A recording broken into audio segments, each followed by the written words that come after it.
Cheers, everyone. Dave Brown here with the New Populace. Thank you again for joining me. Now, one thing we do not like in the West is when other countries, specifically in the developing world, start to become resistant to our influence and propaganda. And we are seeing this happen more and more in the continent of Africa, where historically the Western powers have had an influence. We've, quite frankly, looted that continent. And we're seeing leaders in a lot of countries start to push back a little bit and say, you know what, leave Africa alone. Allow us to make our own decisions as far as how our society develops. And that's a reasonable request, but the United States does not like that. And of course, we use our money to try to buy these countries, to try to influence these countries into having a point of view that is favorable to what the United States wants. So there is no free lunch. If we give you $1 billion, $5 billion, we expect something in return.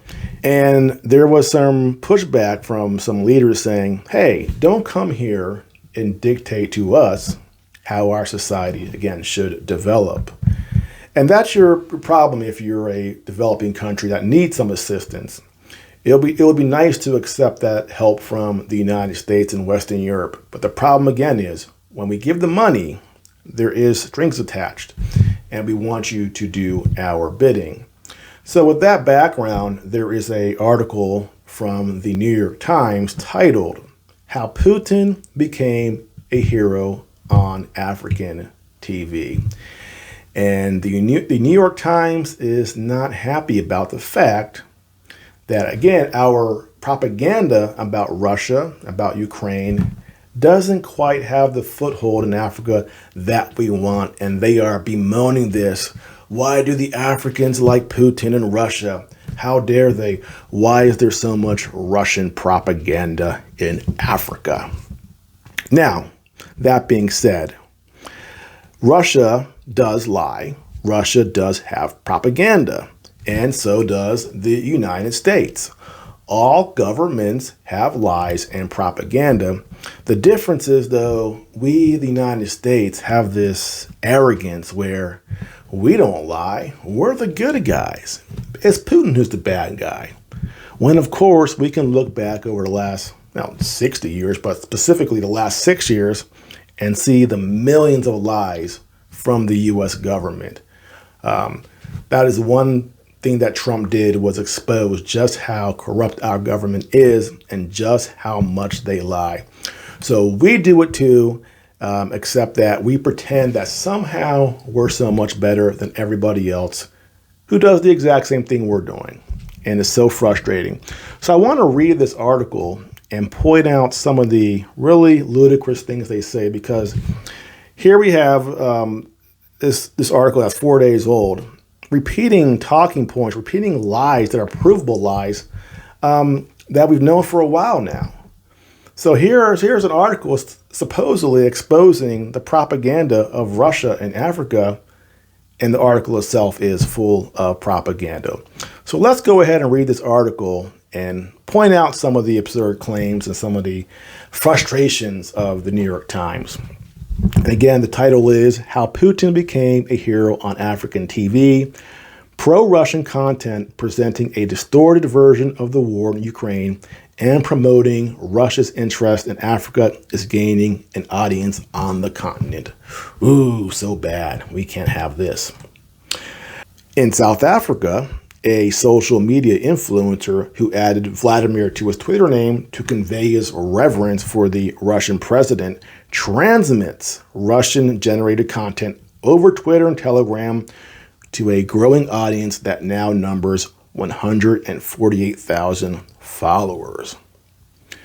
148,000 followers on Twitter. That's a very small account. Let's go and add up all of the government-sponsored Twitter accounts in the United States, and we're talking hundreds of millions of followers. But here the New York Times is angry that there's one Twitter guy here with 148,000 followers. Ooh, scary stuff.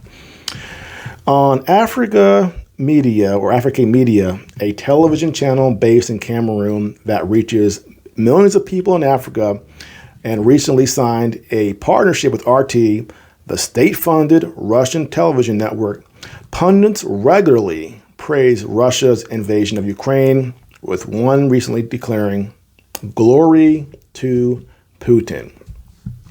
Now, they point out that RT is funded by the Russian government, which is funny because we have the BBC and NPR in the UK and the United States getting very upset with Elon Musk for labeling their content as government funded, which it is.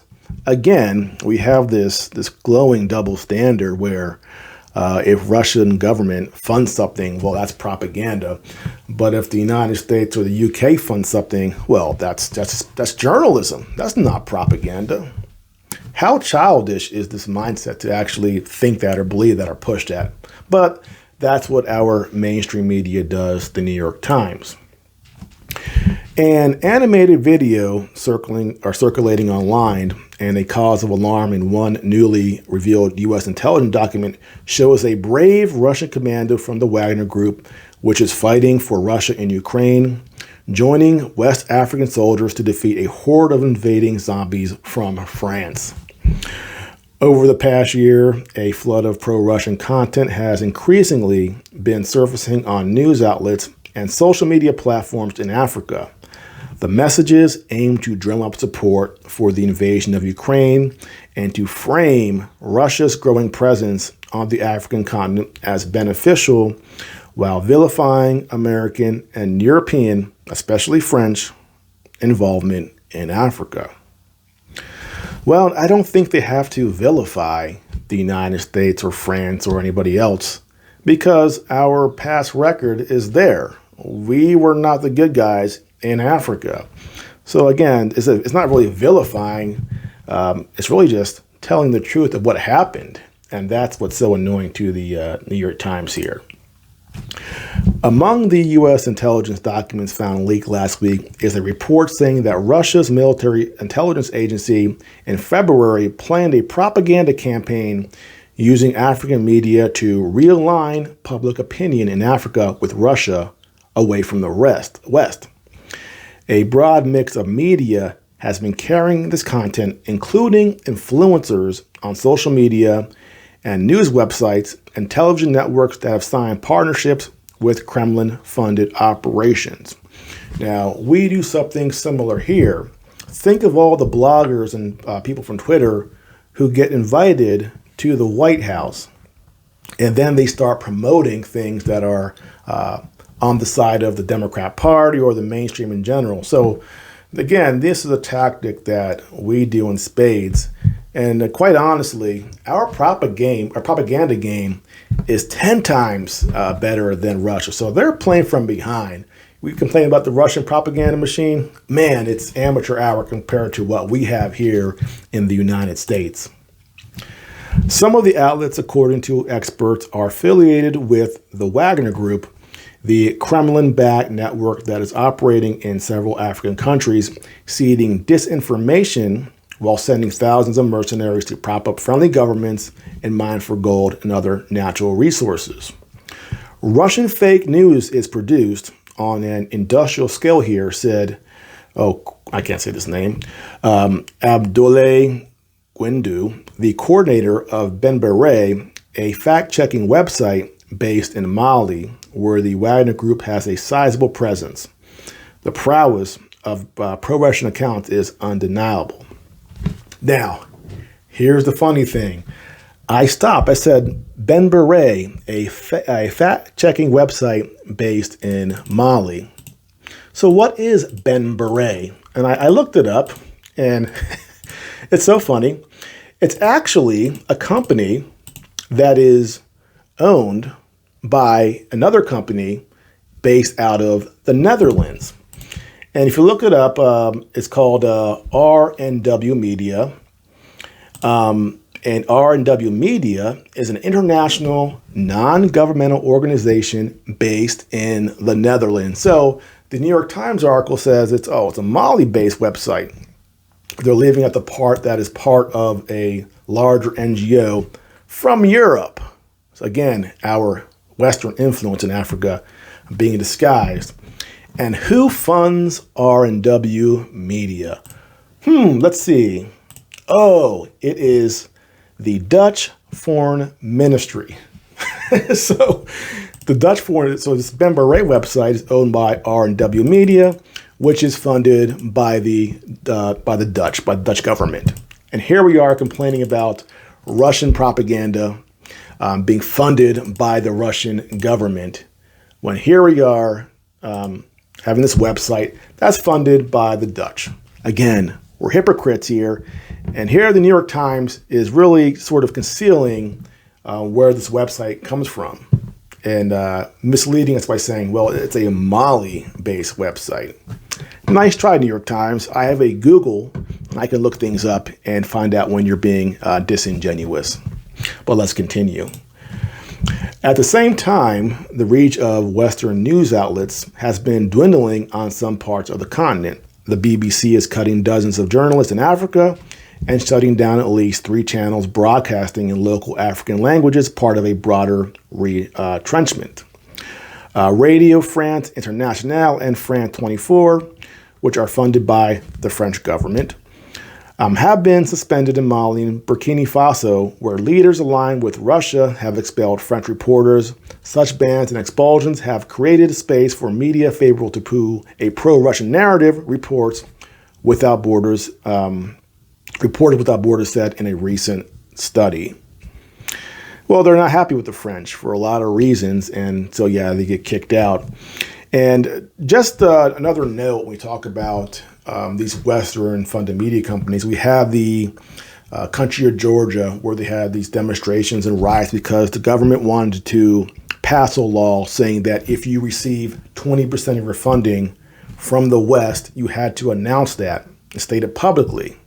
And why is that? Because Western money is funding these NGOs, these media companies within the country, pushing a narrative that sometimes, or a lot of times, goes against the government in power. And that's how the West starts those little inroads into a country and starts to tear down at that government in power. And so Georgia said, we don't want this. We don't want the United States and Western Europe funding stuff in our country like they did in Ukraine. We want to stay neutral, and we want our country to be guided by our own people. And what happened? Riots backed by the United States. We do not like that. We want our money in your country for a good reason. And so here we have, again, the France being thrown out of these countries here, and for good reason. And these African countries, they do not want as much European and Western influence, and they're catching on, and they're pushing back.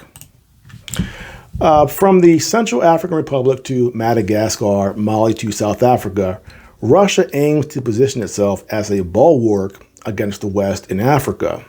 That influence became even more apparent to Western governments when 26 of the continent's 54 countries refused to join a UN vote condemning the Russian invasion of Ukraine. Interviews with more than 24 government officials, analysts, and journalists show how media and disinformation operations are promoting Russian interest in Africa. Yeah, it's called neutrality when you don't want to vote for a condemnation. You want to stay neutral, but we don't accept that here in the United States. Either you're with us or you're against us. And these 26 countries voted to be neutral. Well, that's being against us, and that means you are subject to Russian propaganda. We're facing a juggernaut, said General Pascal Iani, a French military official in charge of countering Russia's disinformation operations in West Africa. A juggernaut. The juggernaut is the CIA and the State Department. That's the juggernaut. Russian disinformation, it's small fry stuff. Now here they bring in China because, of course, we are pivoting toward our future war with China. So it's not just Russia bad, it's also China bad. Help from China. Shortly after the invasion of Ukraine, the European Union suspended the Kremlin-backed television network RT, short for Russia Today. Since then, RT has expanded its operations in Africa and has been developing an English-language Africa hub in Johannesburg to cover the broadest possible range of stories that are of interest to local audiences and RT's international viewers alike, said Anna Palkina, RT's deputy editor-in-chief, in response to questions. Western countries, he said, have long sought to curtail our journalistic work and stifle the perspectives we bring to public attention. Yeah, well, of course we do that. Social media influencers also play an important role. From his home just outside Johannesburg, Vladimir Modiba reposts video content from RT over Twitter and from his own news blog on Telegram. In an interview, he maintained that he is paid by family and friends, not by Russia. He said his attitudes reflect growing irritation among young black South Africans toward the West and to mainstream South African media. Western countries, he said, always want to interfere with African issues, or you are here to steal our resources. Well, good for you, Modiba, because that's exactly what we do. We're here to interfere with African issues, and we're here to steal your resources. So I'm glad you're acknowledging that and you're awake to that, because that's 100% true. There is also evidence of Chinese companies helping spread Russian content in Africa. Star Times, a Beijing-based media and satellite television provider, has continued to make RT available to customers even as other countries drop the channel following the war. As part of content sharing agreement, Xinhua, the Chinese state news agency, translated items from the Russian state news service Interfax, which were then picked up by outlets in the Democratic Republic of Congo and other countries. Some articles promoted the false allegation that the United States was storing chemical weapons inside Ukraine, according to Danny Madrid Morales, a disinformation expert at the University of Sheffield. Now, this is an interesting thing because we do acknowledge that we had biological research facilities in Ukraine. Listen to this short clip between Marco Rubio, the U.S. Senator from Florida, and Victoria Nuland of the State Department, and William Burns, the CIA Director. Check this out. Does Ukraine have chemical or biological weapons? Ukraine has biological research facilities, which, in fact, we are now quite concerned Russian forces may be seeking to gain control of. So we are working with the Ukrainians on how they can prevent any of those research materials from falling into the hands of Russian forces should they approach. What I think got some people fired up is when she said, we're worried that the Russians will get a hold of these facilities, because that implies that there's something in those facilities dangerous. So I don't know if you could shed some light on how there can be things in the lab that are dangerous, but they not be weapons labs. Yeah, all I would say, Senator, is that, that the danger here, it seems to me, is the capacity the Russians have developed and that they've used in the past, and their, interest in trying to create false narratives here as well. To the best of my knowledge, well, you have to be careful about, any of those substances you've talked about, which you see in public health or research systems around the world for civilian purposes. Well, you have to be careful about that. That is in no way akin to the kind of threats that would be posed by, weapons research and development or weapons facilities. Now, listening to Victoria Nuland, she's being very careful there. She's saying it's not biological weapons, it's biological materials research. So this is the game they play, semantics.